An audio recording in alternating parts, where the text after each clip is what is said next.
This week on the podcast, we've got something very special as we sit down for a chat with co-founder of Kinda Funny, the one and only Greg Miller, to talk about what it's like being a parent, a gamer, and one of the most prominent voices in video games. We also talk about our journey to find Room 46 and Blue Prince, and on the Pixel Picks Showdown, we name the best underrated gem game. All this and more on the Pixel Parents podcast.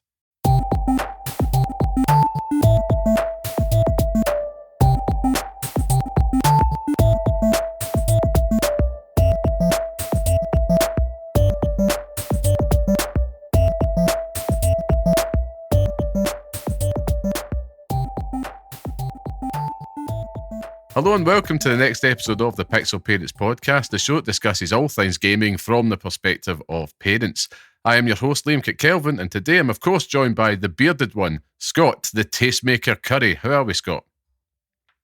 That wasn't quite as exciting as previous episodes. I don't know if I enjoyed that quite as much. I'm straight about it today. Straight about it. Yeah, straight in. Fucking in about it.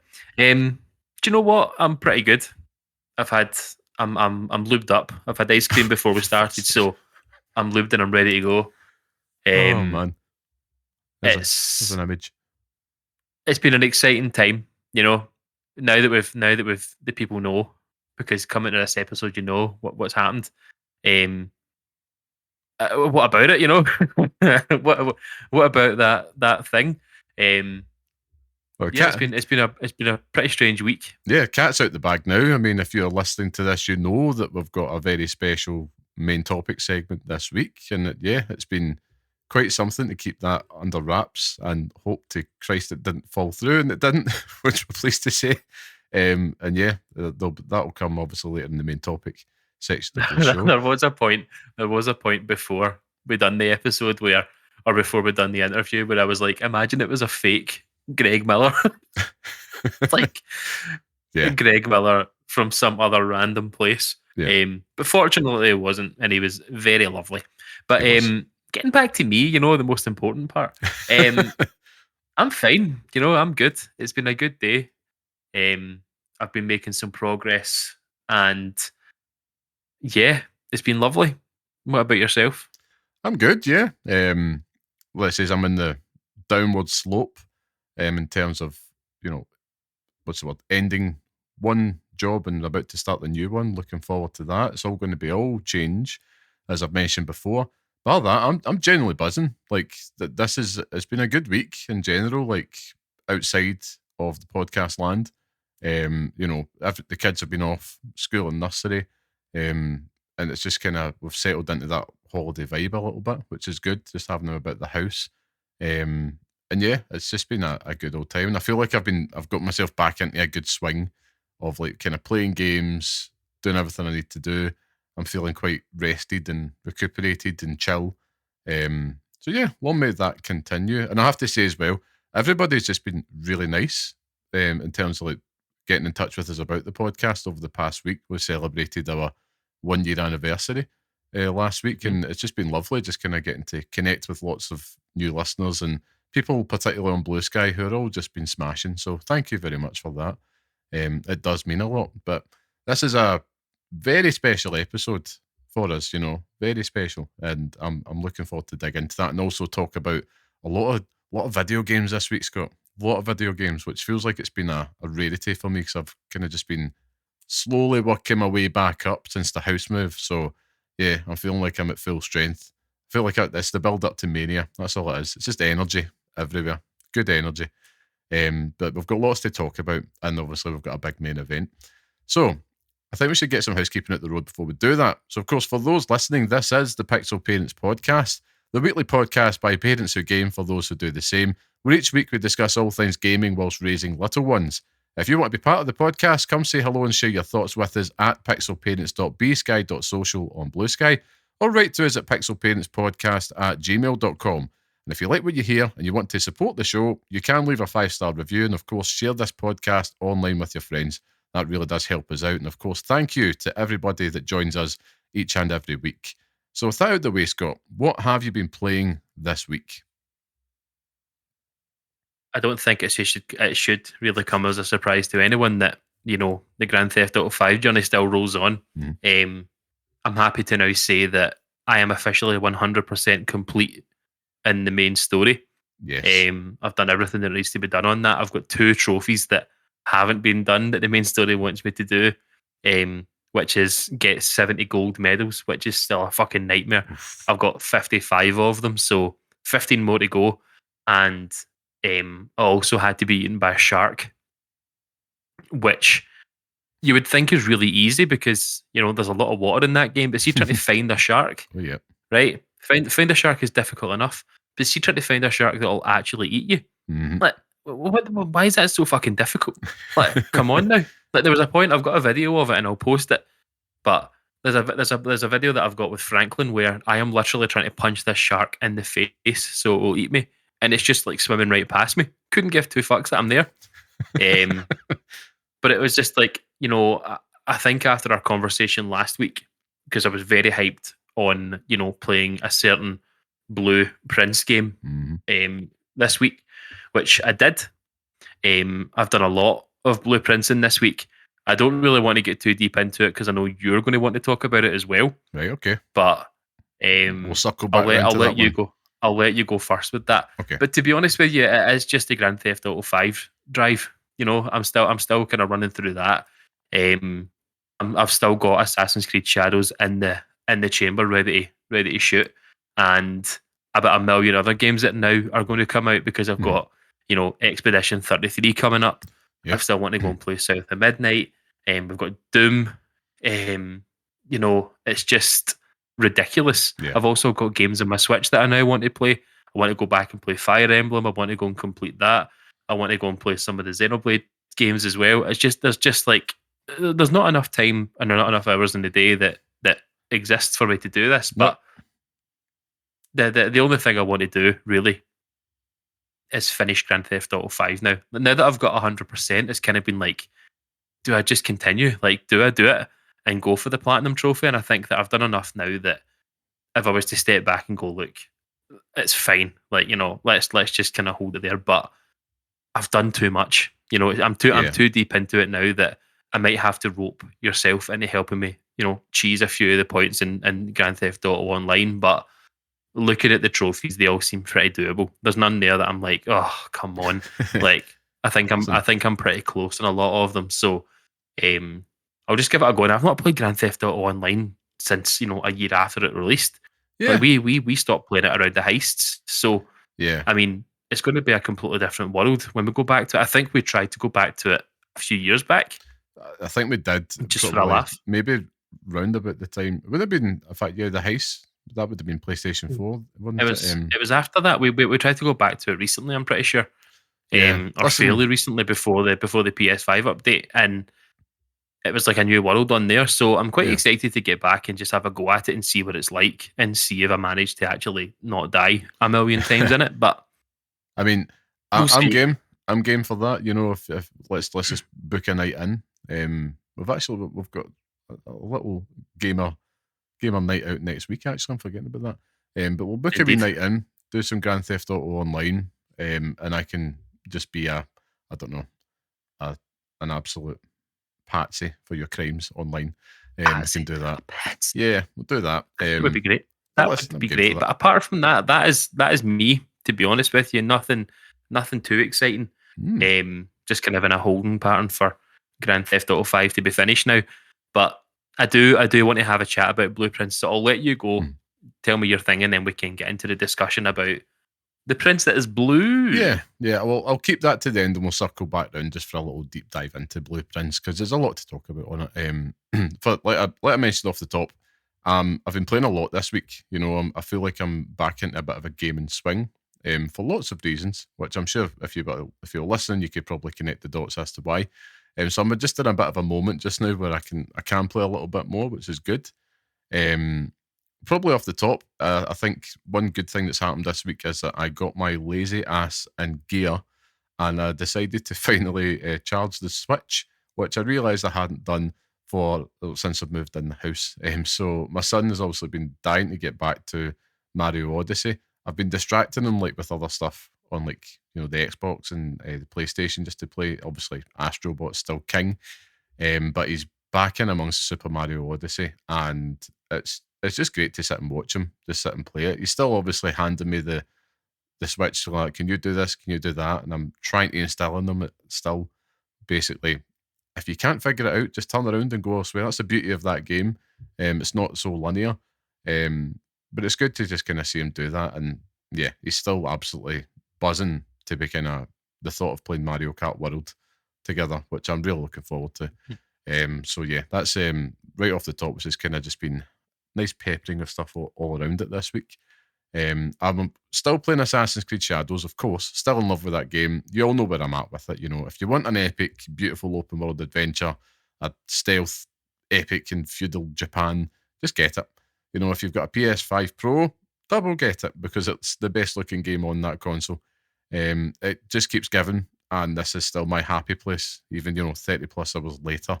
I won't give a score on that until I roll credits, but the high hasn't stopped. So I'm finding that's home just now.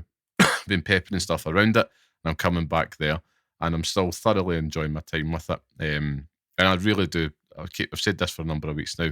I think this is going to be the one that will click with you, Scott.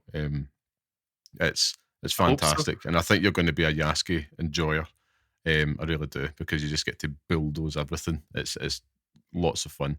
But I'm not going to linger on it because I've talked enough about that, and I want to come back to Assassin's Creed Shadows when I've kind of rolled credits on that, and probably over the 50 hours mark. So a few more weeks, I think, with that one, based on the amount of time that I do spend with it.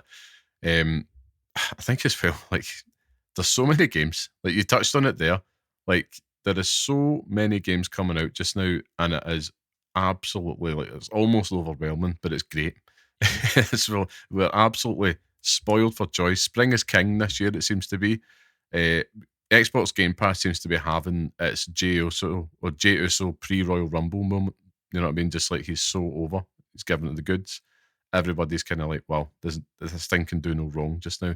And it's great. It's just giving you everything, In the next 6 weeks, we're going to be getting like Clear Obscure, Expedition 33, as you'd mentioned, which we're very much looking forward to. They announced like Call of Duty Modern Warfare 2's on there, Dredge, GTA 5's back on it, one that you've been playing.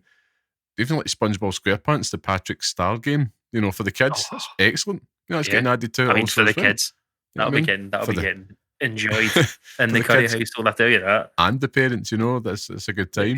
That's on top of, like, think about it, Atomfall, Octopath Traveler 2, South of Midnight, Blueprints coming to it in the last month.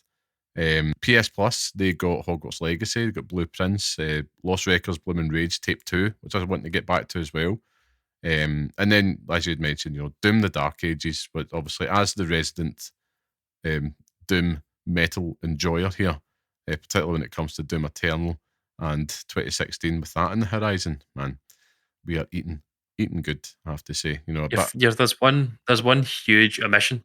On you go. I've left it out on purpose. It's here, but on you go. Oh, you put it on there. So you're going to talk about the Oblivion remake then? Indeed. Which apparently is coming next week. And same people that are doing Snake Eater. Is it?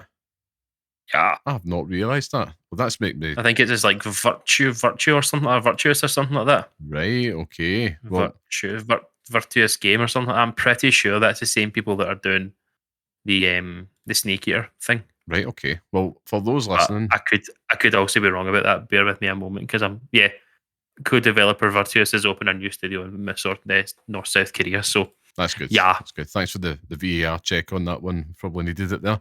But that is exciting. For those listening, of course, Scott's bang on the money. The worst kept secret in the industry, for it seems like the longest time, is that there is a remake or remaster for the Elder Scrolls 4 Oblivion, and it looks like the release date had also leaked, which I think it's the start of next week. Was it 21st of April, I think it is, that they've got on there. And that is worrying, Scott. If you're someone like me who is a massive Elder Scrolls nerd, that is worrying, because I'm just not going to have the time that I want to sink into it. But my God, am I going to kid myself on and try? The leaked screenshots, they look absolutely gorgeous, and that's coming day one to Game Pass as well. That's a big deal, a really big deal for me this year. And I look forward to kind of dipping my toe in that. As much as I am excited, what I'll probably find is I might just boot it up on day one, be like, oh, this is cool, get out the sewers, and then probably put it down for quite a bit, and then get through the rest of my backlog piece by piece. But I think for me on this, because I'm not the Oblivion enjoyer. I don't inhale Oblivious. Is these Oblivious? games. I am oblivious, correct. I mean, you could tell me it was Skyrim, and I don't think I'd notice. Oh. Come at me. But my biggest concern about this, because I honestly don't care about Oblivion, right? But my biggest concern about this is that it actually takes eyes away from Clear Obscure. Like, if they're going to shadow drop it at the beginning of next week, it's inevitably going to take eyes and some of the shine away from Clear Obscure. So it's one of those things where it seems like a really stupid idea to drop it when you've got this other game hitting Game Pass in the same week. It obviously shows you the value of Game Pass, but if I was Clear Obscure, I'd be like, no, like, going to fucking just do it now, do it next, do it the week after or something. Do you know what I mean? Like, I can if I'm going to put my marketing hat on, right, the day job hat on here, and if I'm Xbox, and you're absolutely right, you know that Clear Obscure has the potential there to be the sleeper indie hit next to Blueprints. That's like, it has all that polish of a AAA game that you'd expect, but it's a first time outing. If you're Xbox and you're thinking, what else have we got next? What do we want to do to drive subscribers now so they're ready for Doom? And I think what they're trying to do is almost like that Netflix type model, where they're just drip feeding you these big content, like tentpole pieces, and something like the Oblivion remaster. People sign up for it then they're playing about, fanning about with it for a few weeks, and then it's like, oh, there's Doom. I'll keep that subscription going, and then it just keeps rolling and rolling and rolling. I think that's kind of the view that I'd be taking. But you're absolutely spot on. That there's only so many hours that you've got available to play these games. But if you're someone that is, maybe similar ages to ourselves, Oblivion is a big deal coming to that. But hopefully you find that maybe once they've finished it and then they see a big buzz, say Clear Obscure comes out to a lot of good reviews, and then they start, giving it the right spotlight on the Game Pass page on the Xbox, then perhaps that they give that a punt as well. Because that looks like it. I'm excited for it. It looks like it has the sauce. It really does. And I would be heartbroken if it's one of those ones where it was they're wide of the mark. But I think all the pre-release and the preview hype for that is speaking to us. But I think that's definitely one for the saddles out there, the hardcore such as you and I, to get excited about. Excuse me. But yeah, I wanted to also say, because we are eating so good just now, and you mentioned like with GTA 5, is it worth going for the platinum? It's like we always say, just go with the vibe, man. Just go whatever you think is going to be the good time. Like you says, I suppose if Clear Obscure's the next big one in your horizon, then you've got a little bit of time to burn. But yeah, just kind of go with your heart. Don't feel the pressure to platinum. You've waited this long, it can wait a bit longer. And hey, GTA 6 might not be coming. It's one of those things where it would be interesting to say, look, as a man, I have a platinum on Grand Theft Auto 3, Grand Theft Auto Vice City, Grand Theft Auto San Andreas, not Grand Theft Auto 4 because it's fucking horrendous, and Grand Theft Auto 5. It would be a nice thing to say, but we'll see. It depends how the online trophies stack up, because that'll be the real test of it when I go back onto online, and if it says that I'm level 40, I'll be like, oh. Yeah, that always breaks me in the end. Should also add, before we get into Blueprints, we were also supplied with a code for Indiana Jones and the Great Circle on PS5 by Bethesda. So I'll bring my thoughts on the PlayStation 5 enhancements next week for all you lovely listeners. Not had a chance to get to that yet, but I'm keen to go on and see what the improvements are like on PS5 Pro. So I'll be reporting back on that for what was one of 2024's best games. Come at me, Scott. But yeah, we'll get to the main event here. Like the game that we have been playing, and what pretty much everybody else appears to be playing this week, is Blueprints. I mentioned last week on the show I had just started it, and since then it's become a bit of an obsession. It's one of those games where, and I'm not going to really go into finer detail in terms of what I've discovered, what I'm seeing, etc. I'm just really just going to talk about my experience, because right off the bat, the beauty of this game is the discovery element. And I think if anything was spoiled, like, this is a game where I am like always saying to myself, it would be so easy to get a IGN guides or something out just to help me here. But it's like, no, don't do it. And it's pushing me to try to use my brain a little bit. And, you know, it's not been like, I'm probably 9 hours or something into this game over just over a week. And that includes like one really jammy night where I had where like my wife just went to bed early and I was like, do you know what? I'm just going to sit and play this for a while. But yeah, and that was all because there was a family gathering happening. So I was like, I've got a whole night to myself. This is great. But, you know, there I am sitting each night, notepad at the ready. I've got pages of notes, like screeds of them, and they're helpful just to be, you know, keeping tabs on clues, puzzle solutions. But also just what I've really enjoyed about it, it's like a little journal of the journey with the game, something that I might do in the future with other games. I went from, you know, from the offset, you're trying to basically reach the elusive room 46. And I don't know if you did the same, but my first instinct was just go north, just go up, just go as close to it as possible. Like, you want me to get there? I'm treating it like a corridor. Like, let's just go straight there, build north. But I'm now beginning to appreciate that this is a journey of discovery and it's not an escape room, not like an A to B type thing. I think there's rogue elements in here as well. So like that rotating pool of rooms each day, it does add that element of risk whenever you're opening a new door. So basically, you've got in blueprints, you're given a set number of steps. It's usually 50 steps to start off the day. Every time you cross a threshold into another room, you one step's removed. You go back into that same room, another step's removed. So if you run out of steps, you're exhausted, and then you have to start the day again. In which case, you start from the entrance hall, and you have to then select whatever door you want to go through and build your blueprints to go through the house. And I should also add, you know, blueprints is a delightful play on words there with blueprints. So yeah, it's one of those games that it takes, you quickly get the hang of it. But I think you do have to, like any other roguelike, you learn from your mistakes. You know, not mistakes, you learn from the failures, I suppose. But what I'm finding is that it's a game that really does, it will demand that you take your time with it. You have to settle into the mystery, be present, be curious, and you will be rewarded, is what I'm finding. I think, you know, just when I'm thinking that a day or a run has been fruitless, I'm basically finding like a little nugget of info, a clue, a puzzle, an item that's just going to shed a wee bit more light on that quest to reach room 46. You know, the manor itself is just a delightful wee puzzle box that just keeps drip feeding these little bits of delight that just make you feel smart and satisfied. Just sitting there feeling like Poirot at moments, you know, when you're figuring stuff out. But that being said, I do have to add that, like, I do feel that this isn't a game for everyone, despite the hype. Now, the same could be said for any game, but usually when a game with a big hype wave like this comes about, you're like, let's jump in. I think it's important that we kind of raise a couple of, I feel I need to raise a couple of things for our listeners. You know, this is definitely downtown indie darling territory for sure, which is great because I like that. It keeps things fresh.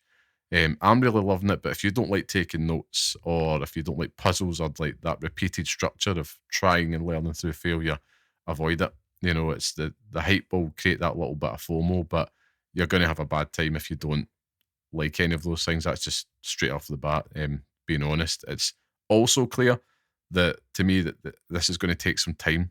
You know, I've checked online, and I think the average time to beat this is around 20 to 25 hours to complete. Now, I'm a dafty, so that might take a lot more time. That could take double that for all I know. What do we always talk about in this show, Scott? You know, respect your time. You know, if you're limited on it, you may want to think twice. This isn't something like another indie game where you could maybe do it in 2 hours and just pop out. It's something that you will have to really be patient and take your time with, almost like a good book. And yeah, it's something that I feel that we just maybe have to put on the radar. Because when I was going into this, I was thinking, maybe I'll get through this in 7 hours. Now that I'm like, you know, past that point, and I'm like, well, I'm in deep now, and I now feel like it's the principle. I must finish this. Also think to add as well, it's on PlayStation and Xbox. It's on Game Pass. It's on PS Plus also. if you've got PlayStation, this could be an ideal portal game for you. Scott, I know you're playing on PlayStation. I did it on Xbox, just because I've got that set up at my desk just now, so I thought I'll just do it on Xbox. But I mean, just makes me think, Xbox, man, give us that handheld. You know, there's my card. Just give me that handheld. That is true. But I think, you know, I'm invested in the mystery in reaching room 46. I have been really impressed by it. I would say, you know, with the sheer amount of excellent, endless options of games around you, I'd recommend this game if you like something that's, you know, you're quite happy for it to take its time to blossom and you as well alongside it and to chill out with. If you crave a puzzle, avoid spoilers. You know, I'm being light on the detail just because it's going to rob the joy. I really am terrified of just mentioning anything that I discovered in detail. And I should, as a final note, just say, for me anyway, it's been a really chill experience, you know. Minimal music and FX all the way through it. So if you've had a full day with the kids and the family, beware, you know, this might not fight the urge to go into that parent sudden slumber, which, you know, I'm very guilty of, Scott. But I've been very invested and I've not fallen asleep once playing the game, which is always a good sign for me. But pretty impressive. Thank you. But I'm really intrigued to hear your thoughts on it, because I think we caught up yesterday and I'm intrigued to see, is this something you're enjoying? Are you not? Where are you at with it? Okay. Here we go. Okay. So let me preface this where you said 9 hours is where you are at the moment. Yeah. I just had to check my notes there. So I checked the app and I'm apparently at 11 hours with this game. Okay. And, you know, puzzle-wise, lore-wise, notebook in hand and everything, same as everyone else. I think it's great. Like I think it's a brilliant experience. Like this constant, you know, carrot on the end of the stick where room 46, you're constantly pushing yourself towards this. And I do like, you talked about nuggets of discovery where you might draft a certain room and it suddenly makes something make sense from 2-3 hours earlier in the play session, or so it makes light a puzzle that comes up, you know, later in the game that you're not actually 100% sure of. And I think that's really interesting. And you said something that, you know, it hit me like a ton of bricks a few nights ago, where I was playing it and I drafted a room and I'm thinking, this is me, like I'm doing it. I'm finally doing it. And then I drafted the wrong room. I thought it was laid out a certain way and it wasn't, and I was like, oh, and I've never felt pain like it. I was like, this is honestly such a pain in the arse. And the minute that happened, I deleted the game off my PlayStation. I was like, this is fucking so annoying. Oh, get it in the bin, get it to fuck. And I went to bed and I was in bed and I was like, oh my God, this is so annoying. Like sitting thinking about it in bed. And as I was asleep, my PlayStation's on rest mode. So as I was asleep, I just went on the app and downloaded it again and put it on the PlayStation to go back to it. And, you know, the run after it, I managed to get what I wanted to do. And it actually, you know, it led somewhere really interesting and I'm finding things that I never would have found before. Where my issues start with it, though, is the elements of luck that are needed. Like, I think it's interesting from a standpoint where, you know, you have to have everything fall in the right place for it to work, right? That's fine as a gameplay loop, but it's also like a fucking pain in the arse. It's so annoying where you waste 3, 4, 5 runs. They're not short runs, you know, like you're playing it for 20 minutes, 45 minutes at a time. Like you're playing it, you could play it up to an hour in a run, just walking through the rooms. But if you don't draft, and it's not even your fault if the room doesn't pop up that you're looking for, then you're fucked. Yeah. And you've just wasted all that time on it. Now, I don't know if that changes in the future or whatever, I'm not sure, but it just fucks me off. Like, I'm going through all the hard work and making all this effort, taking all these notes, remembering basic math, which is tough. Yeah. But like it's just that element of I do not have this. I cannot control any part of this right now. That just annoys me, and I know that on certain runs I need to draft this one room to get through to the next room. and that room doesn't come up on one day or the second day or the third day, and I'm just like, why the fuck am I doing this to myself? Like, what is the point? Like, what's Breaking going to you. be the ultimate end goal? And it obviously is room 46, and that is what's bothering me, is that I'm too much of a nosy bastard where any other game does this to me, I'm Yeah. like, nah, fuck this. I can't be bothered with it. But with this, it seems to be that although I'm getting annoyed at what's happening, I still want to push on with it. Mhm. And the bits that are opening up and the things that I'm seeing are really interesting. So it's just like, if this was any other game, Liam, it would be done. Like, I'd be like, fuck Yeah, this. yeah. It can go fuck itself. Now I'm not of the opinion that this is the greatest game that I've ever played. You know, like I can't harken on with that. I don't think this is, for me, I don't think this is a 10 out of 10. I think it's a a very good game, but I don't think it's, the greatest game that's ever existed. I think that it's just a puzzle game. Mhm. It is a puzzle game, and it does that really well. Some of the puzzles are a bit convoluted, Mhm. and you have to know things from rooms that you will have never seen before, and that's fine because when you do see them, it makes sense. But it's just like, even then you figure that out. So you figure out that point B gets you to point L in the alphabet, right? But for that to work out, you have to draft point Q, and it's like, it's just having all this useless knowledge for no reason. It just Yeah. bothers me. Like, I want instant gratification for what I'm doing, and I don't get it. Yeah. I never get it, Liam. I know what you mean. I checked the app there. I've actually played it for 10 hours and 31 minutes, so I must have played for a wee bit longer than I thought of last night. Whoops. I get what you mean. Like, and this is how I've been very intrigued to hear your thoughts on it, because I have been playing it thinking, I really wonder how Scott is going to get on with this, because it's like, I know there'll be stuff here you really enjoy, but it is that whole thing. It's like, if there's a man on this earth that will, if as soon as it starts to irk you, you will be like, no, I'll move on to the next thing, which is the right thing to do because it respects Mhm, your own time. For myself, one game that keeps coming to mind when I'm playing it is Balatro. Like, I'm looking at the rooms, and whenever you select a door to open, you will get a choice of one of three rooms to draft on your plan, and that effectively is like the Joker element, which is like, right, I know I can do a certain build. Like, for me, I'm two-pair daft, right? So I'm always wanting that in Balatro, to kind of get me to the multiplayers I'm wanting. That's my strategy. This one, it's like, right, I know what you mean in terms of, right, I need this room to do that. There's one, I'll say once we finish recording, that's really irking me, but I know it will mhm. pay off, because for every one moment of getting that, I'm getting two in return of those little light bulb moments, and like, oh, right, okay. And I've made the note for next time. And there's been a couple of moments where it is just like, I felt like a genius. Even though it's all right in front of you, in the game's clearly, its best attribute is that it's so perfect at breadcrumbing you all the Mhm. way. Like, and like I said earlier, as soon as I'm thinking, man, I don't know if I've made a good go of this run, there's something there. There is something there that I'm finding, and it's in the simplicity of it, that I find quite spellbinding, in the sense that, like it says, I want to get to room 46, and I know in the back of my head that the final solution is going to be so simple. We're going to be like, why didn't we see that the whole time? There's going to be something in there, and that's what I'm expecting. I could be wrong, could be right. Who knows? But I think I think it's the former.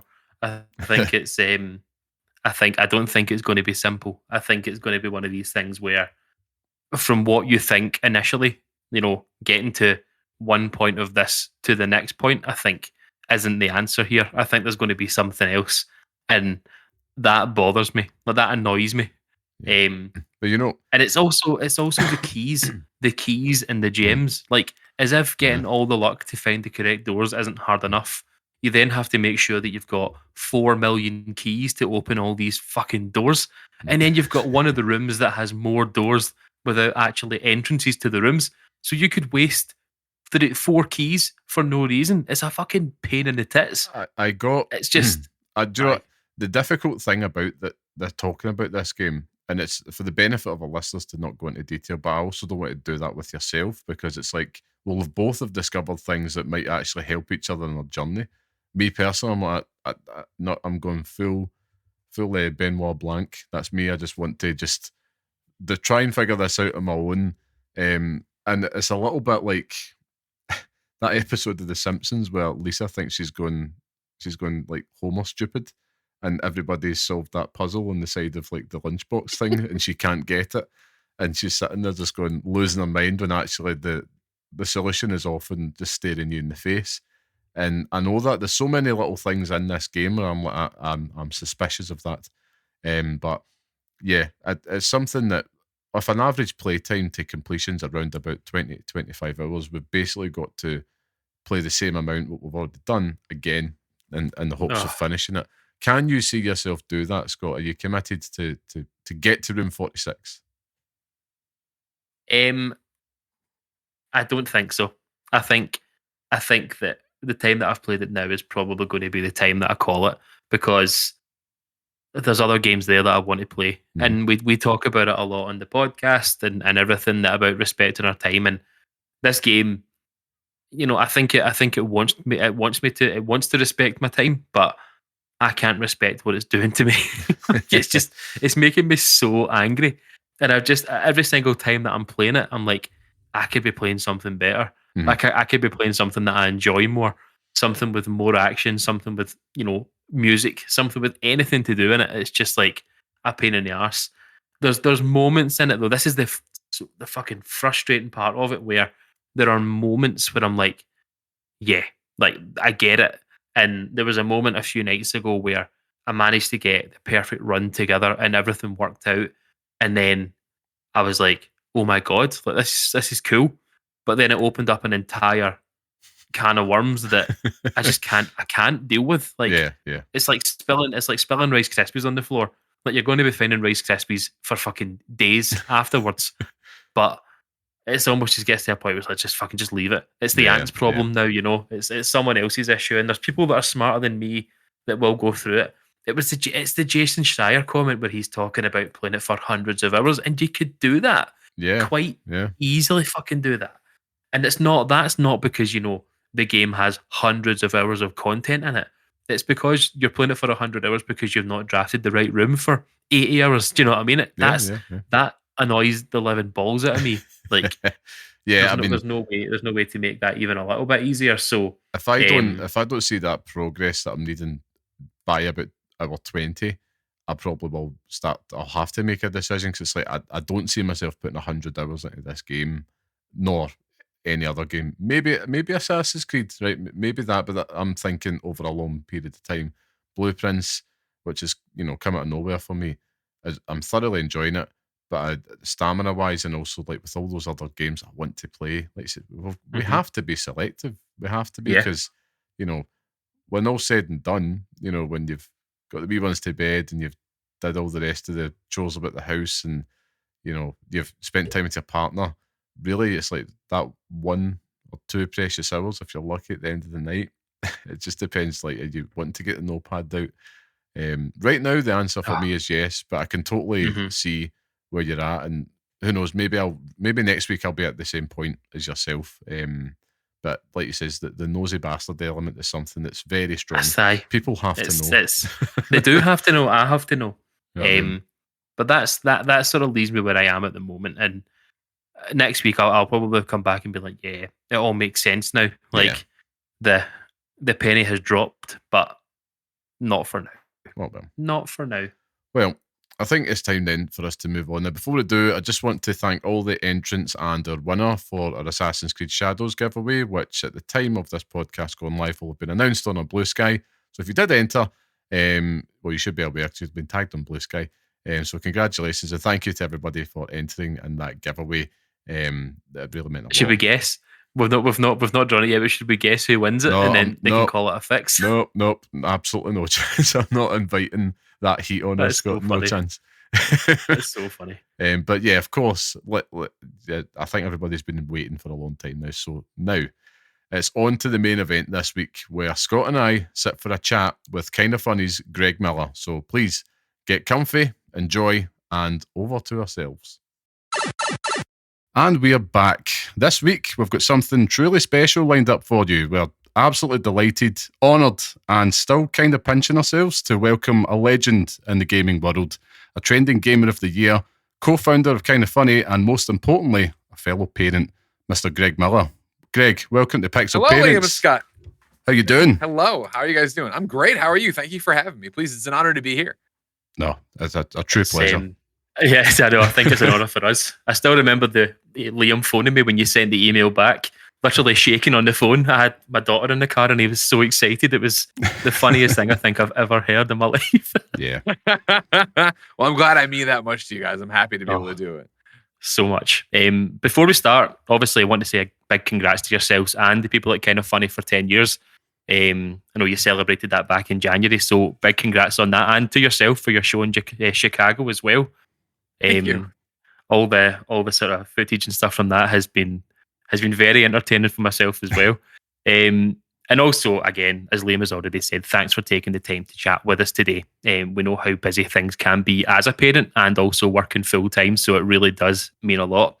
And just a disclaimer as well, Liam is trying his best Drew McIntyre impression on this call, so he's trying his hardest to tone down the accent. So let it rock. What are you talking about? Let it go. Come on, yell about CM Punk. Yeah, that's it. That's my eye patch. Yeah, it's a very thick Glaswegian accent. I'll do my best. So I know if things aren't coming across, just tell me to repeat it again and I'll go for it. You sound great. Don't worry about it. Thank you for having me. Thanks for the congratulations. Yeah, 10 years of Kind of Funny has gone incredibly fast and then also been so long. It feels like it's like the weird thing where it's like parenthood, right? Where it feels like it was just yesterday we started it, but also, God, how am I this old now and gray? But it's been fantastic and we're excited to be celebrating all year long. Awesome. Well, here's to another 10 more and beyond, man. But thank you. Let's dive in. Let's dive in, shall we? So, parenthood, gaming, running a business. There's a lot on the table there. And honestly, for someone such as yourself who's been such a huge voice in the industry for years, we're absolutely buzzing to hear how you've been navigating all of that as a dad.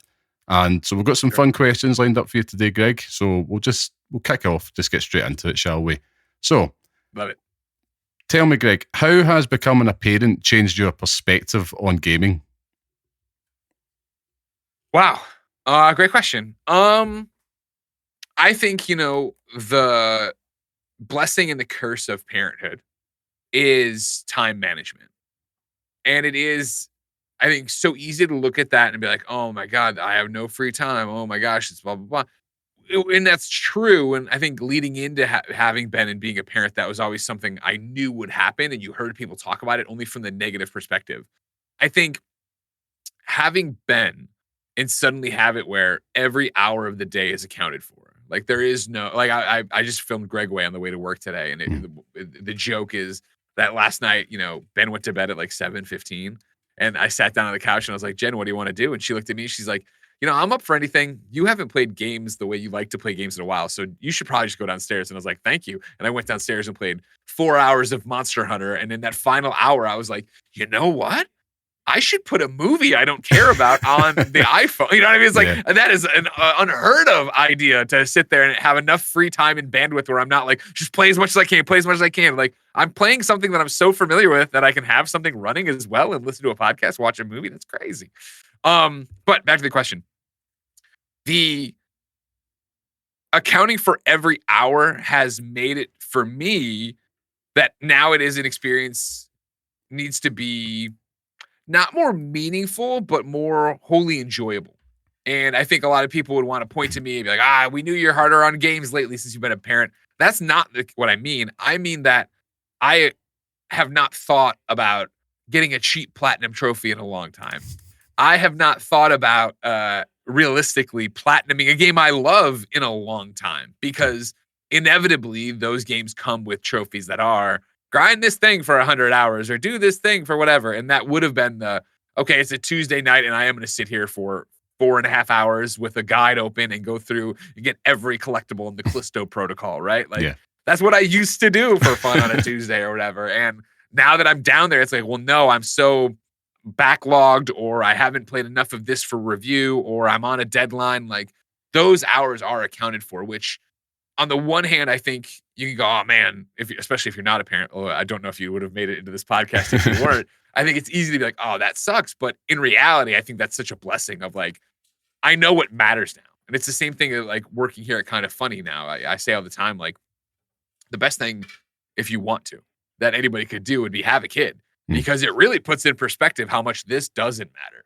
Like, you know what I mean? When I see Nick or Tim all twisted up about something happening here, I'm like, well, at 5 or 5:15, I'm going to go home and have a different life that is way more important than this one. And that's not to say I don't love Kind of Funny. It's not to say it's not my job. It's not my passion, yada, yada. But it is that idea that, like, when we're having a disagreement here, when something isn't going right, when the video goes up with the wrong thumbnail or something out of order, the stream died and we lost, it's like, it's fine. It's fine. None of this really matters. Don't worry. The people will be here tomorrow. We have a job. This is great. And we love what we do. But the real thing to be concerned about is, how am I raising this child into a person? It's exactly like that. It's so scary. And it's funny you should talk about the platinum trophies and stuff as well, because that's where I'm at. I'm at the point where I should stop trying to get them. But Grand Theft Auto 5 still exists, so I have to do it. But with you talking about Ben and obviously, you know, your own relationship with gaming changing, as I've been away, because I've spoken about it on the podcast before, with trying to introduce my daughter to games, and we're obsessed with Stardew Valley. So as I've been away, that you've been managing to get Ben introduced to games, and how has that gone for you? Yeah, I mean, so far so great. He's very much ahead of the curve. Ben is 3.5 years old, and at GDC, I was talking to a developer who came to visit us, who's worked on a bunch of different stuff, and I was explaining how Ben was playing X, Y, and Z. And he stopped me. He's like, "Wait, Ben is playing that? How old is he?" He's like, "My daughter's 7, and she doesn't play games at all." And da da da da da. I'm like, "Oh no, this kid is like, he's been playing as long as he's been around." I've, you know, obviously we're very conscious of screen time. Video games are a treat for Ben. But I really do let his interests govern what he plays. And so what I mean by that is he's obsessed. Like, I assume, like all the little boys I've met is obsessed with monster trucks and Hot Wheels. And so at some point in his Hot Wheels obsession, I was like, well, you know, there's this game, Hot Wheels Unleashed, and we went down and downloaded Hot Wheels Unleashed 2. And luckily that game has so many great assists that you can basically hit the gas and walk away and just, you know, it can do what it needs to do. And he feels like he's doing something. But we've been doing that so long that he actually can play Hot Wheels Unleashed now at 3.5 and actually can do all those different things. And, you know, early on when it was that he was struggling to stay on the tracks, I was like, well, you know what? You'd probably like Forza. That's just, you know, open world. You can drive in any direction, which I wish I could say I, you know, had a grand, you know, master plan. I was probably just trying to keep my head above water on a Saturday with a finicky kid. But he did that and has played so much Forza that taught him the controller, not right and left stick as much, but gas, brake, face buttons, what they are, names, so that now he played so much Forza because originally it was just him driving around, you know, bumping into everything. Now, when he plays Hot Wheels, he can actually play Hot Wheels without the assist. He plays Sonic Team Racing all the time without the assists. He plays Monster Jam on his Switch now. But it's that idea that, like, I still have to translate. Like, when he's playing Mario, I have to translate it to Forza. I'm like, well, hit the gas like in Forza. And okay, R2. He knows what to do there, right? He goes up and does that. And so it's been, even for me as somebody who loves video games and has loved video games forever, really astonishing to watch him take to it, because there was all that, and then it was, well, let's try Mario, and then he loved Mario, and then I showed him a whole bunch of different Marios, and then like a week later he's like, I want to play the Mario where you run around. I'm like, Mario 64, the one I showed you for like 4 minutes? He's like, yeah, he played a bunch of Mario 64. He loves Wonder. He's been playing Odyssey a lot, and then totally without me, you know, pushing him, because I probably would have pushed him away from it because of my own scarred childhood. He found Sonic on Sonic Prime on Netflix. And then I was like, well, you know, Sonic came from a video. So we're down there playing Sonic 2 so he can be Tails and not die. But then he wants to be Sonic. And again, he's actually playing these games and good. And, you know, for the Switch 2 Direct the other day, him and Jen woke up and Jen put on our reactions. And he was so into Donkey Kong that all trip, we just came back from Chicago, like you said, the flight there and the flight home, he was playing Tropical Freeze on his Switch and actually playing it. It's very impressive, and I'm interested to see if it'll be a passion for him or this is just something he does and then one day stops doing and never cares about it again. That's awesome. I mean, I know what you mean about the Donkey Kong one, because my son, same thing, watched the Switch 2 Direct, and he's not touched a Donkey Kong game, but thanks to the Mario movie, he's so hyped to play this game. And I'm like, yeah, cool. We've got to go tell your mum so we can go buy this. So yeah, I'm looking forward to that one. So obviously, how old are both of your children? So Scott, you go first, man. You go first. I'll go first. My wee one's just turned 5. So wow, congratulations. Yeah, thank you. Yeah, and my youngest is about to turn 5, my son, and my daughter is 7. So yeah, there's a little gap there. Wow. She's about 8 this year. So I've got the 2 here. Hence the grey hairs and the balding. But it's a joy. Oh, I know the grey hair as well. Don't worry about that. I know the balding as well. That's it. So obviously you touched on lots there, and I think you're so right in what you're saying. Like it's how they understand the ergonomics of it over time that just blows your mind. But I want to get back to yourself, Greg. You know, gaming's been such a central tenet and a big part of your life for the longest time now. And you know, when you became a parent, did your relationship change with games, like that process? Did you feel that experience change immediately, or was it something that's just you're like, actually, yeah, I'm actually not caring, it's not as important to me now because I've got to focus on raising this kid? You know, what was that experience like for you? I think I would say my relationship with games hasn't changed. The time management, yes, which then leads into perspectives. And, you know, again, why do we play games? We play games to have fun. And there was a portion of my life there, right, of inflating the trophy count and getting more platinums was fun. And it still is, obviously, but it's just something that I can't commit to the way I want to. So it's even more back to, it's an interesting, this is a great question.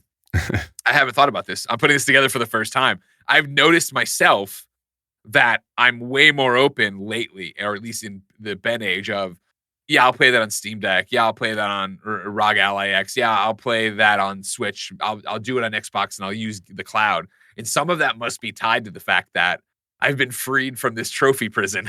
I'm like, I'm not going to platinum anything for the next 10 more years, right? So it's like, who cares where I play it? It isn't part of that. I hadn't put that together. That's probably been the biggest shift, is that it's opened all these doors to new platforms where I'm like, well, it doesn't matter as long as I'm just playing the game to have fun now. I'm not playing the game to get some stupid e-penis to get bigger or whatever. That's interesting. In a more like localized sense, I guess, you know, I remember when we came home, you know, Ben was born in October of 2021.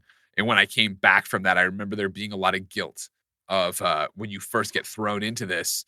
Okay, baby's down, you know, mom's going to take a nap.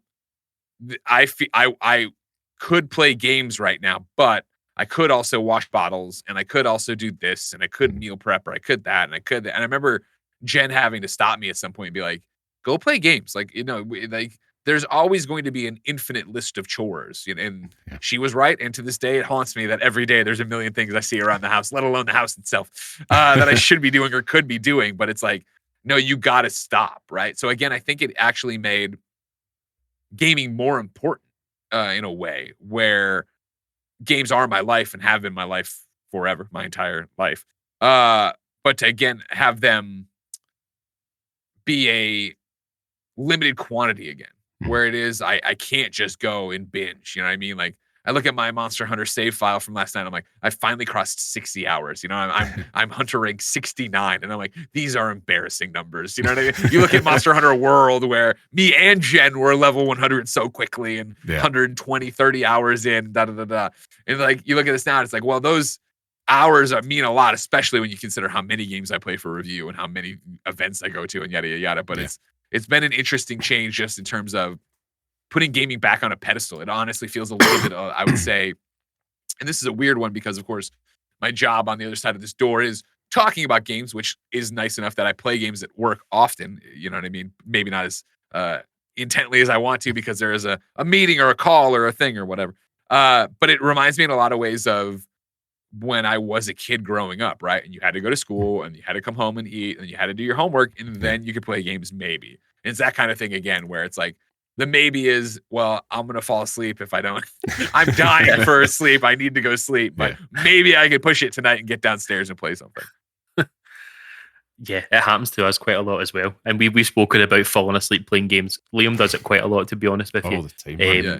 More often than we can talk about. But it's funny, just kind of touching on that thread a wee bit with playing games to have fun and putting games on that pedestal, because we talk about games as sort of therapy, and how, we sometimes really struggle to get through the day or have a really bad day, and playing a video game will really help us with that. So with the demands of parenting, running Kind of Funny, and also staying active in the industry, is it possible for you to even view video games as therapy, or are you still bogged down in it as work? Oh my God, no! Games are therapy, of course. No, big time. I think that was to jump to just last night, because this is obviously an ever evolving, always happening thing. Ben went to sleep super early. Fantastic. I went out. I did the dishes. There weren't that many. I was wrapping it up, and Jen walked in and she goes, "Do you want to climb on the Peloton?" And I went, "Oh, no." And she goes, "Oh, I thought you liked to ride at night." And I'm like, "I do, but I'm not. I don't want to."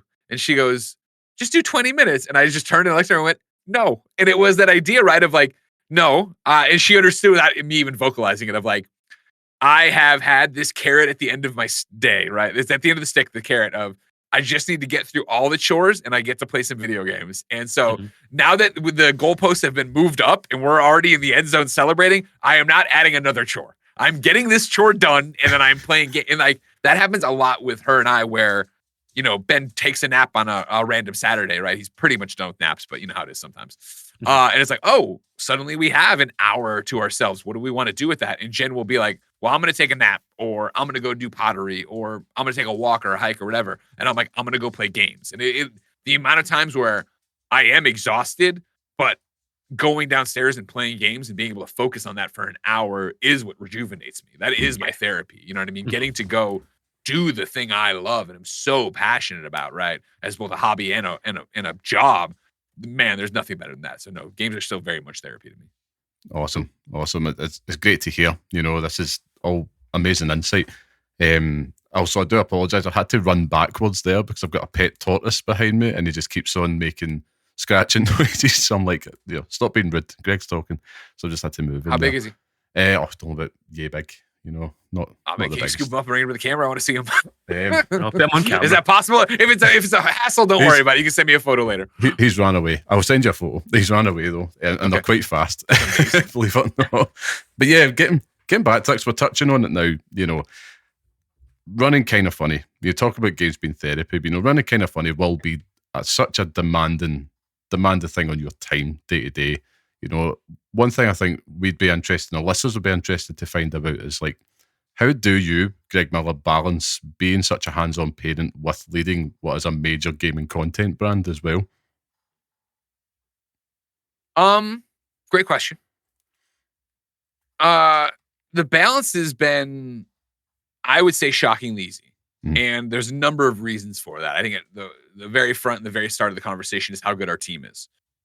It is a team that I feel is, for the most parts, very hands off. Like we don't need to micromanage them, right? Like Bless knows he needs to play this. Bless knows he needs to build games daily.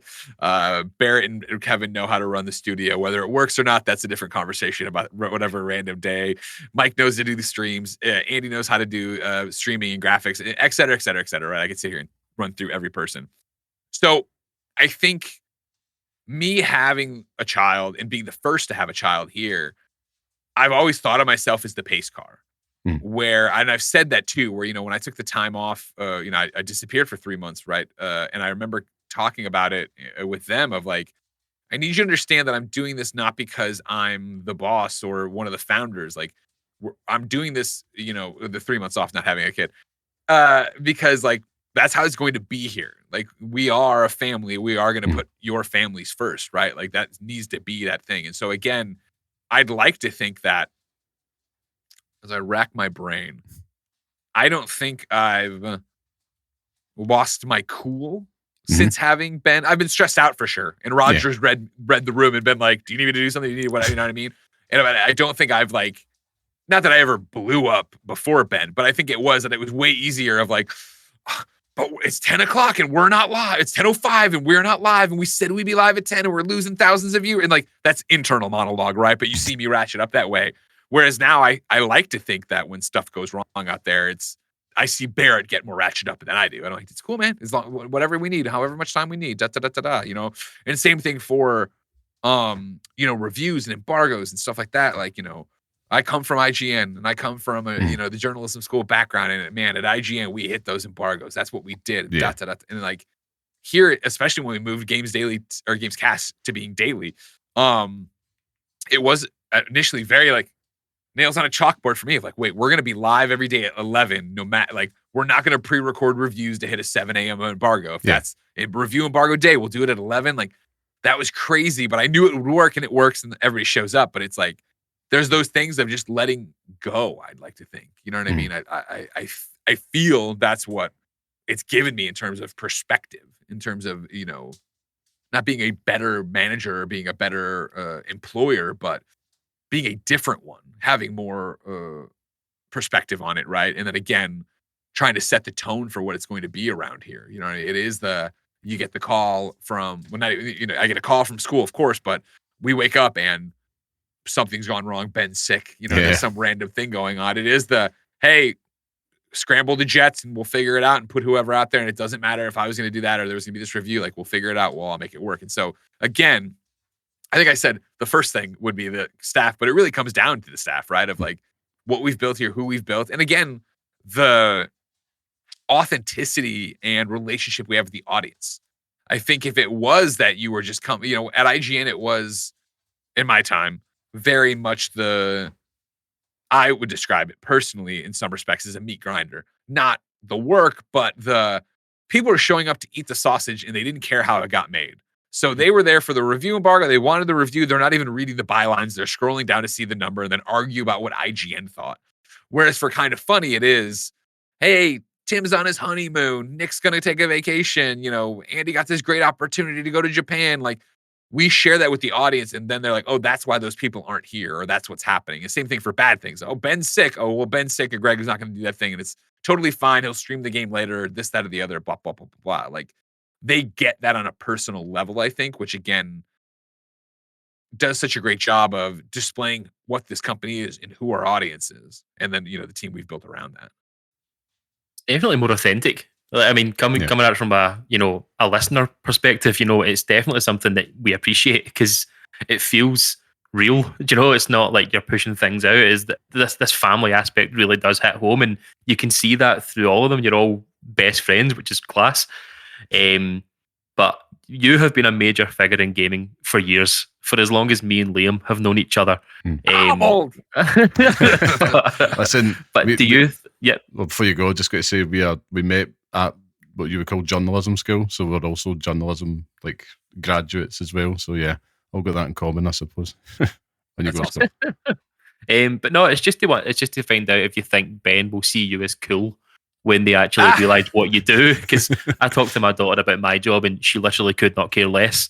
But yeah, you have the kind of job where it would be cool. So do you think Ben will see that as cool as he grows up?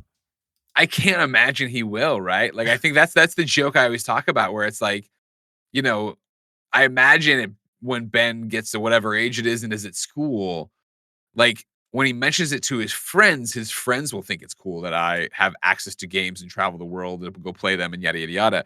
But I feel like for him, that's just all he's ever going to know. And so it is such do we ever think any of our parents' jobs are cool, no matter how cool they are? It's just that idea of like, oh yeah, I did. Like, he at the Chicago show, you were mentioned earlier at the top of the show, he came up on stage at the end. And so he's just in front of 200 some odd people up there, everybody's loving him, taking photos of him, clapping for him. And it's just like, that's just what he did on his Chicago vacation. That was his spring break. His spring break was to go there and be in front of him. And so it's like, I'll be fascinated to see how all that happens for him. But no, I don't think he can possibly think it's cool. That's a really good point. I think when I think back to like my dad is a working singer over here in Scotland, and he's been doing that for like 50 years, and he's toured with Benny King, Susie Quattro, all the rest of it, and it was just like, that's dad, and that's what he does. Yeah, you know what I mean. I'm sure Ben will be more annoyed because I'm going to SGF and I miss a recital or something. I don't know. And which I say, and I probably wouldn't actually go but it doesn't matter. You know what I mean? He'll be more annoyed or whatever of like he wants to go out on the weekend. I'm like, I gotta finish Uncharted 6. I gotta stay here. I'm sorry. That'd be awesome.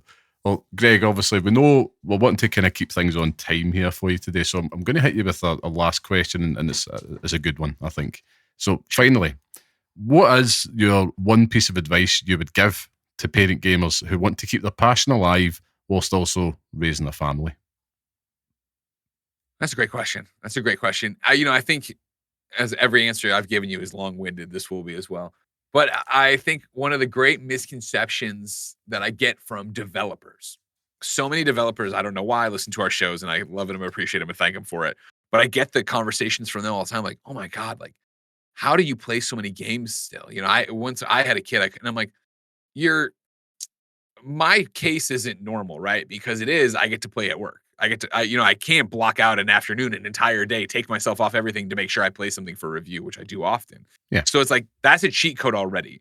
So to remove that from it, like I would think it really is. And I would tell this to any gamer, but I think so many of us lose sight of it. But it would be never be afraid to play what you're passionate about. I think so many of us get caught up in, well, I bought this game, so I need to finish it. Oh, well, this is the game everyone's talking about. I want to be part of the conversation. It isn't working for me, but I hear it gets good 20 hours in. It's like, you got to cut that shit out of your life. You know what I mean? You got to sit there and be like, what do I want to play right now? Like I have this moment right now to play something. What am I going to do? And I think then it's the idea of letting go of the guilt for so many hardcore gamers of, well, I didn't play everything, or I didn't see this, or my hour count in this game isn't what I want it to be, as I am with Monster Hunter, right? Like, you got to be like, you got to let some of them slide, some of it go. I think right now, there's a review we're working on in the office that I've been playing, but it's like, I've been on Monster Hunter sabbatical since review. And so it's like, today I am not playing that game. I'm going to watch Daredevil and I'm going to play more Monster Hunter at my desk. And that's okay. Like I will make a headline out of that down the road, or I won't, and it won't matter, but like, it's fine. The other guys and gals out there got the other review. I don't need to worry about that. So it is not being so hard on yourself. It is chasing what you're passionate about. It is like, I think, and you guys are obviously further along on the journey than I am, but it is also that recognition of this is a fleeting moment right now. You know what I mean? I'm going to blink and Ben is going to be 12 and he is going to want to go to his friend's house and have sleepovers and go out and play baseball, and he won't need me by his side for any of that. Yeah. And so it will be all right. I will have all the time in the world I want to play video games, and Jen and I watch whatever dumb show and da-da-da-da-da.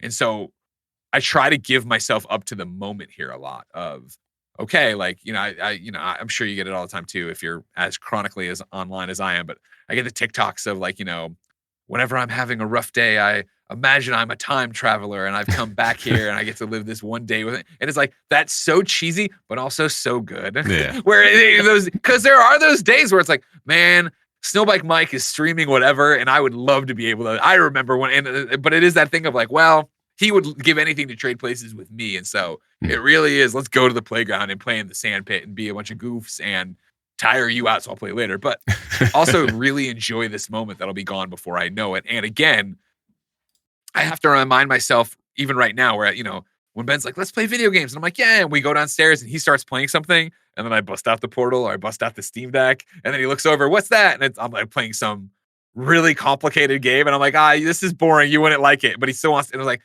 I got to remember that I'm only a few short years away from, no, we are playing the same thing. We are doing Monster Hunter together. We are doing Helldivers 3 together. Like, there's a whole bunch of building blocks I'm laying here to get to where I want it. So it's just really embrace it. Really embrace where you're at right now, but chase what you're passionate about.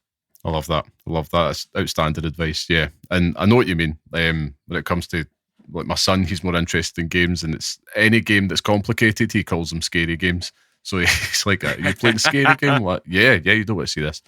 But yeah, Greg, this has been an absolute blast. Just thank you so much for taking the time to hang out with us and sharing your perspective. It's always awesome to hear how someone at the heart of the industry is, or where they're at with their parenting journey too. Before we let you go, is there anything you want to shout out, or plug, or leave our listeners with?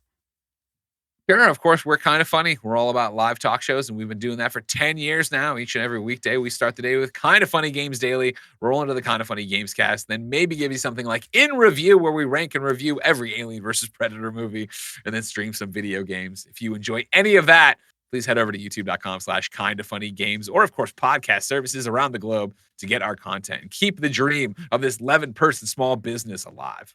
Awesome. Brilliant. Massive thanks again, Greg. And again, all the best with the wild ride of parenting and everything going on at Kinda Funny. And you are welcome back anytime, my friend. Anytime. Well, thank you so much. And thanks. It's an honor to be here. And so much. Please keep in touch. Let me know what's going on with you guys. And we are back. Wow. I hope you all enjoyed that. Have we peaked now, Scott? Is that us peaked? Peaked. We're not going to be any more relevant now than we ever have been. So, yeah. I mean, it feels good. It's tough at the top, ladies and gentlemen. And so did I. Yeah, I'm going to become more annoying. So your heel era begins. I mean, I have to say it has been incredibly painful keeping that one quiet. But we cannot thank Greg enough for joining us.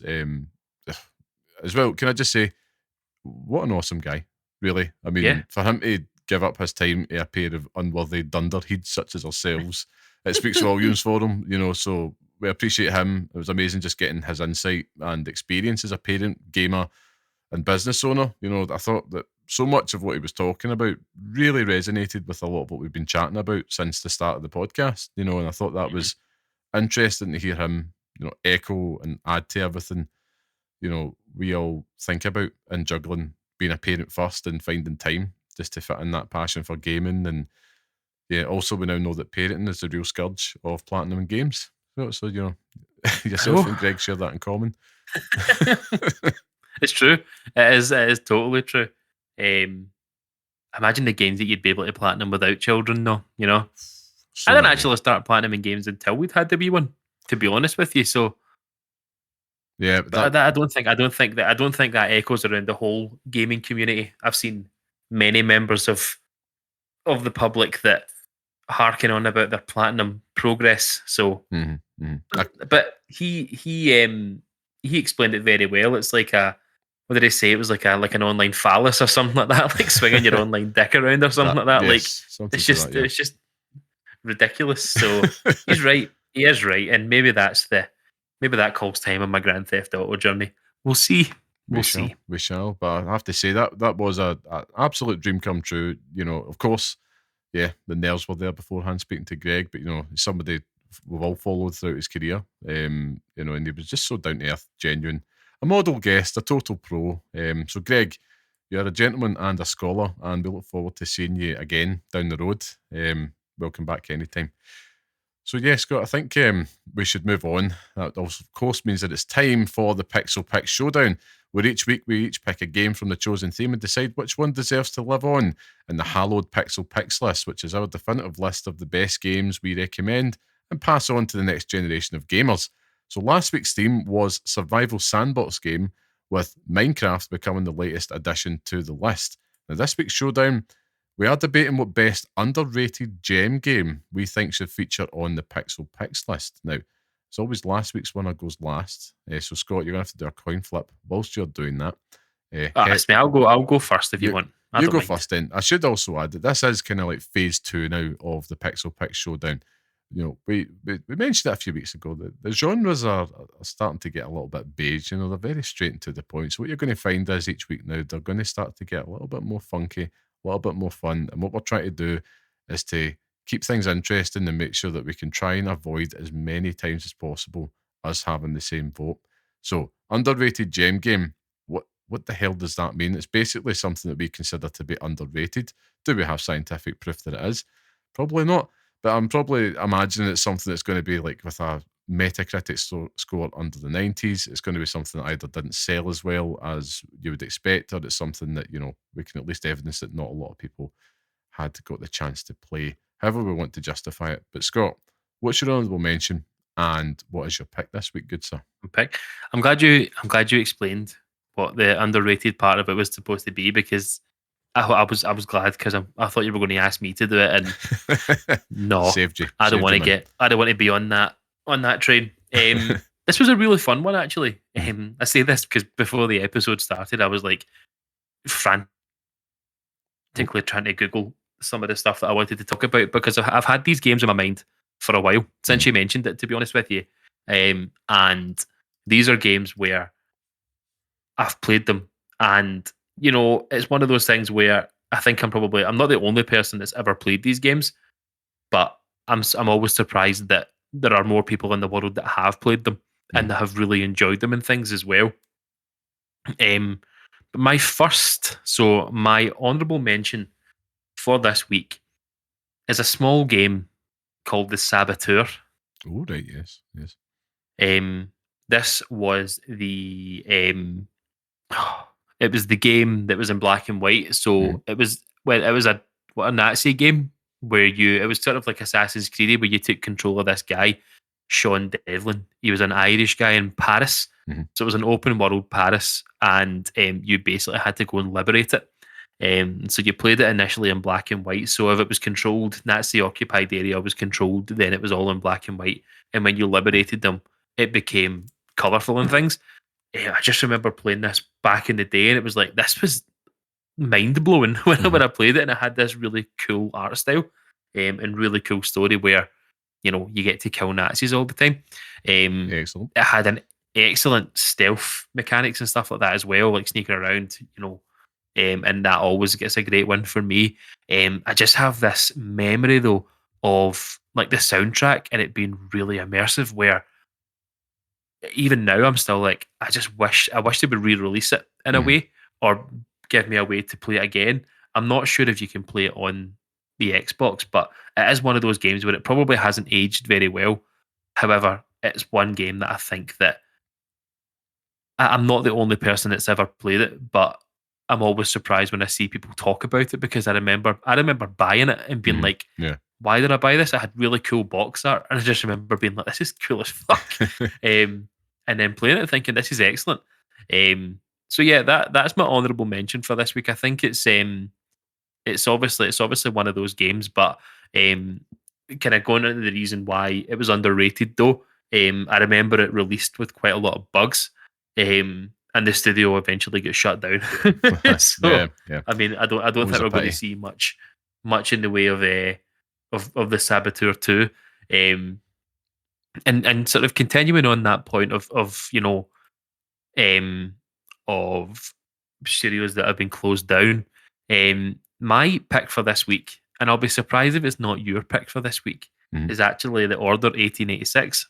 Oh, that is a belter pick. Yes. It's not my pick, but that's a great pick. Yeah, it's a game that I only played last year, and we all remember the stories of when it came out, people being shortchanged by it, like not feeling like it was a full game. It was like an interactive story and stuff. But I think that when all the marketing came out for this, you're watching the gunplay, you're watching everything sort of work in that, and you're like, this is going to be excellent. Like this massive sort of Gears of War style action game where you get to play as these beautifully mustachioed characters. Give me more of that. When it released, it was like 6-7 hours long, if that, and it really did. People kind of felt shortchanged by it. But what more can be said about the Order 1886 that we haven't already said in previous episodes?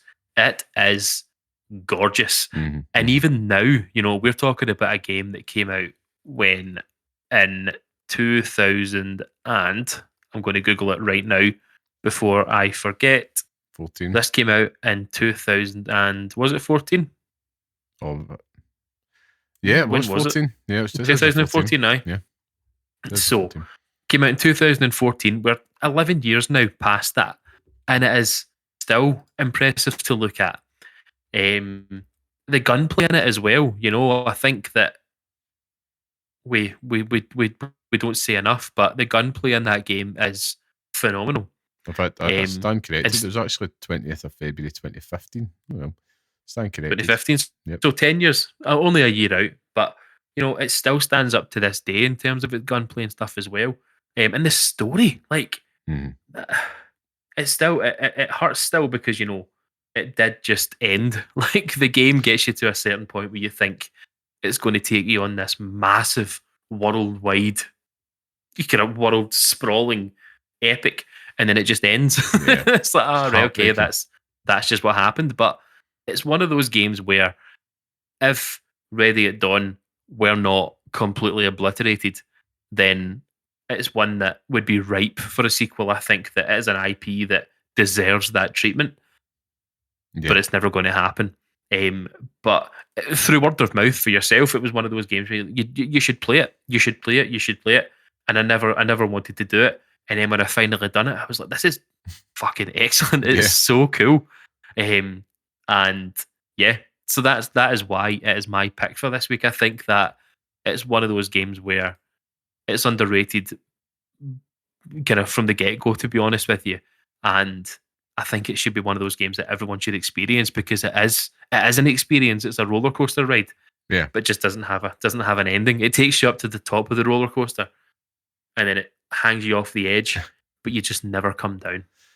Yeah, very well put, and great pick as well. I can actually see a future in 10, 15 years time that we do see a sequel to that game, because there's so much rich world building they put into that it's just there waiting on them, like that kind of Van Helsing-esque potential of it all. Yeah, please just make a sequel to that, but people didn't turn up, and that's why it's probably not going to happen. But that's the problem, innit? That's the problem. That's why it's underrated, innit? That's true. But again, if you see it on eBay or something like that, if you see it in a game shop, and it's cheap, pick it up. It's the ultimate Friday night game. If you've got a spare Friday, Saturday night, it's not long.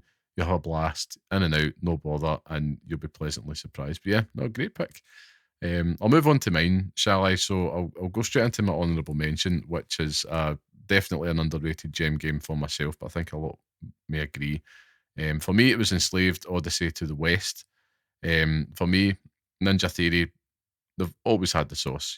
This game kind of embodies what I think of when you say underrated gem, which is effectively a game that, dribs and drabs of people played, but you probably tend to find it was more of the hardcore people that were just kind of getting to play something, and it didn't really break through. Didn't really have that potential really to break through, when it should have. Taking inspiration from the Journey to the West and adapting it in this kind of post-apocalyptic New York City. It did it so well. It did such a great job. I remember at the time just telling that story, just focused between the main characters, Monkey and Trip. Of course, Monkey played by the wonderful Andy Serkis. And I just remember really enjoying the gameplay.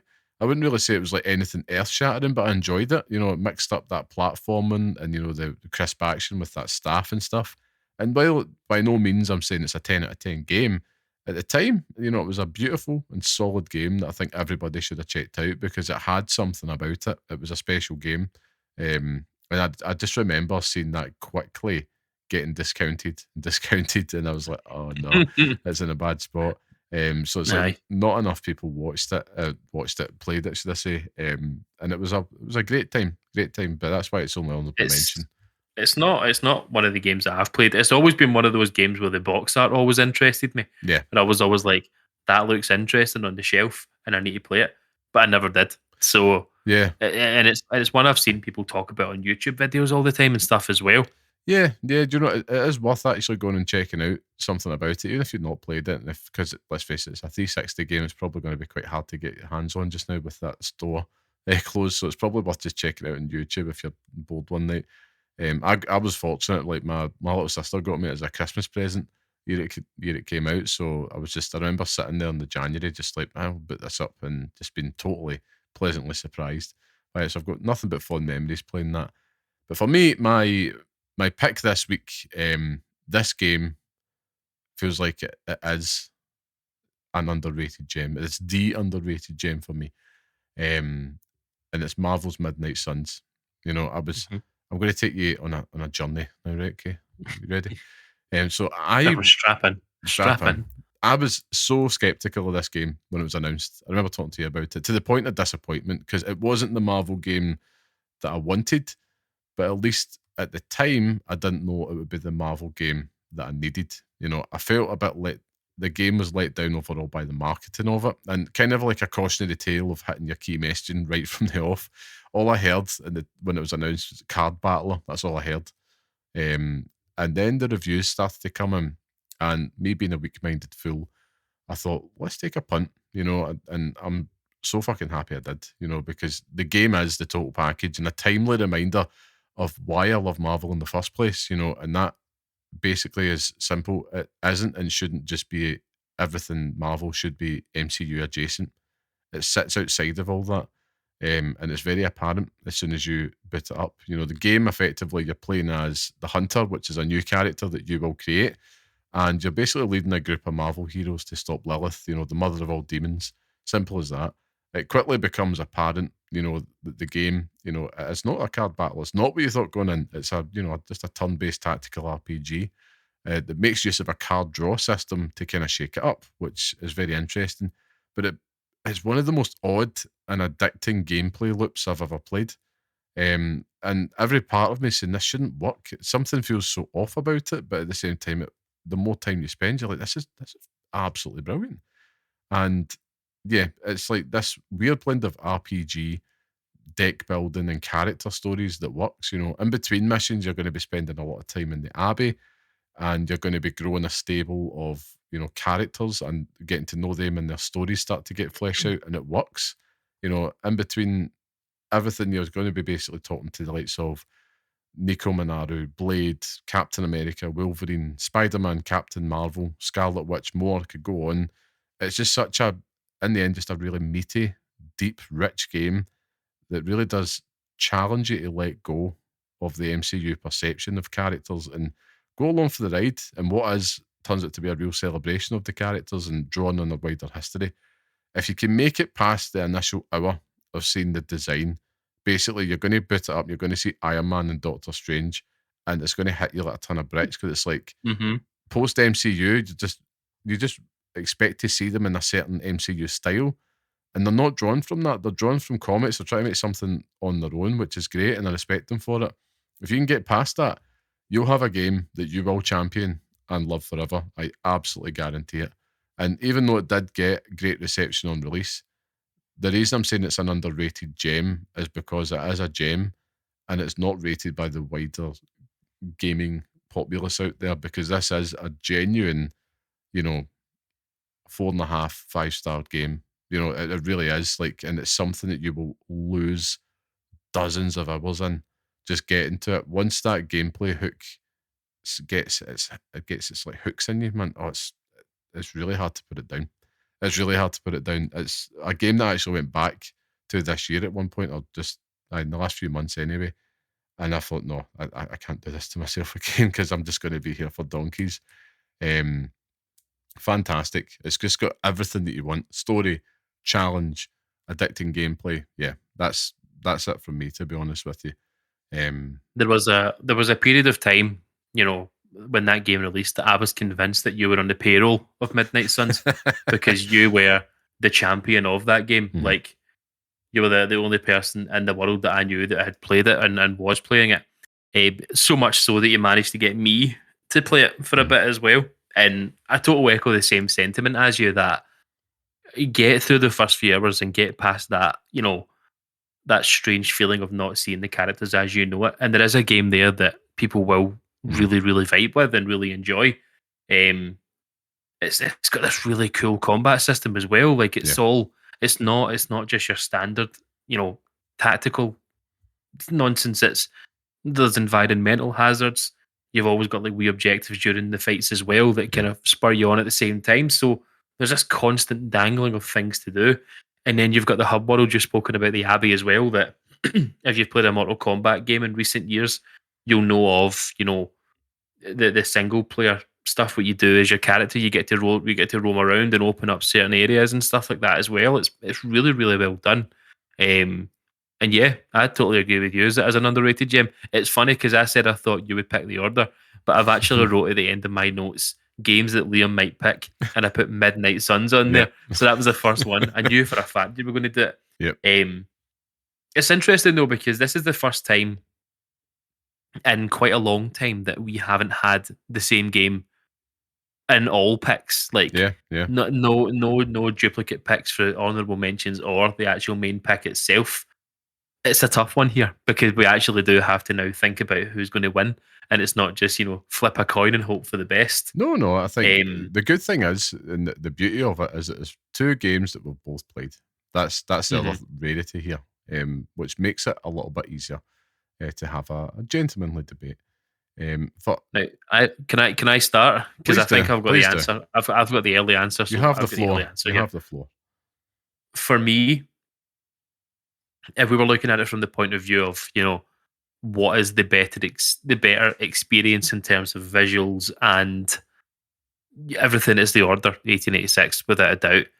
But in terms of value and games that we would pass down and stuff, it's hard to see past Midnight Suns in terms of, the overall package that it gives you. And also time to play and stuff like that as well is a big factor in it for me. So reluctantly, I would go with Midnight Suns, but I'd be interested to get your point of view. Yeah, I mean, these are the Order 1886 is it's such a good shout for an underrated gem. I think for me it comes down to what do I think is the better game in there, and Midnight Suns edges it. Now, it's not to say Order 86 is bad, and I do encourage everybody, if they get a chance to play that game, I do feel that Midnight Suns just has the edge with a more depth of gameplay and a richer experience overall. And like you says, it's got the mileage in there as well, which I do have to factor in. Midnight Suns, it just feels like it's something that I think that stays with me longer than what Order 1886 did. And I hate saying that because these are two games that I'll champion. That I really will. Like, some people would think you're daft. You now know the curse of being an Order 1886 enjoyer, and people look at you as if you got something growing out your head. But they're both two fantastic games, and I'm at pains to pick them. But for me, I think Midnight Suns does take the edge because there's also a little element of bravery within there as well. Yeah, in the sense that, I mean, at the time it came out, yeah, like you're chasing a sort of Marvel fandom that are used to these characters in a certain way, yeah, and going down the route of making them look completely different, sound completely different, act completely different. It's just unlike anything else. So, yeah, I totally agree with you. To be honest with you, the only thing for me, and it's not to throw the cat amongst the pigeons and to throw this all, go for it, to throw you under the bus with this, but I don't know how much I would agree. It's an underrated gem in terms of, it's not expected to do well, but it done well. Do you know what I mean? Like, I don't know, but it's a tenuous one for me, but it's one that I'm happy to agree with, to be honest with you, because it's not by definition, as you defined, underrated. And the part of it at the beginning of the actual conversation, that's fine with me. Sorry, I was distracted because Gabriel Martinelli just scored for Arsenal in the 92nd minute of the Champions League. But yeah, I'm happy to go with anything now. It can be anything. Arsenal are winning, so who cares? There you go. I think I look at it, I think, like, I had a quick check there. Order 1886 sold about 2 million copies, and Marvel's Midnight Suns sold 2.5 million copies across all platforms, which I'm like, oh god, that's bad. Especially like that's pretty bad. That's pretty bad. I think that they did say, Strauss Zelnick did say, despite it being critically successful, it was a commercial flop, which I hate to see. And that the both of them shared that fate. They do share that fate, because you're thinking it's a slam dunk with the Marvel IP there, and you're right, at the time it's more red hot than what it is now. But yeah, I think we're happy to tie a bow on that. We'll say Marvel Midnight Suns gets the slot this week. Go for it. Go for it. Why not? Well, congratulations. Congratulations, Marvel's Midnight Suns. You are the next entrant on to the Pixel Picks list as the underrated gem game. So well done. Yeah, of course, it's been a long one this week, but it's been a memorable one that I shan't forget anytime soon. Of course, that brings us to the end of this week's podcast. So thank you once again for joining us. And if you like what you hear and enjoy the podcast, leave a wee 5-star review, share, tell your friends, tell your family. Of course, that helps us out and makes a huge difference. Scott, it is test time. Where can people find you online if they wish to chat, engage with you? Blether, talk about Arsenal. Come and engage with me at llamaman.bsky.social. Let's network. Let's get to know each other really well. really well. Oh god, it sounds like LinkedIn. For myself, you can get me online at Blue Sky at carmelite.bsky.social. And thank you, of course, to our producer and music man, the talented and handsome Mr. Sean Murray. Please go show him some love and check out his work on Instagram at barehandsdesigns and barehandsdesigns.com. You should also know that I fluffed his Instagram and website address the past few weeks, so apologies, Sean, but we'll get it right now. So that's barehandsdesigns.com and at barehandsdesigns. And of course, you can listen to the next episode on all major podcast platforms such as Spotify and Apple, and follow us on Blue Sky at pixelparents.bsky.social. And of course, write to us with your questions and your thoughts at pixelparentspodcast@gmail.com. But until next time, stay safe, stay sane, and thanks for listening. Long live Mikel Arteta.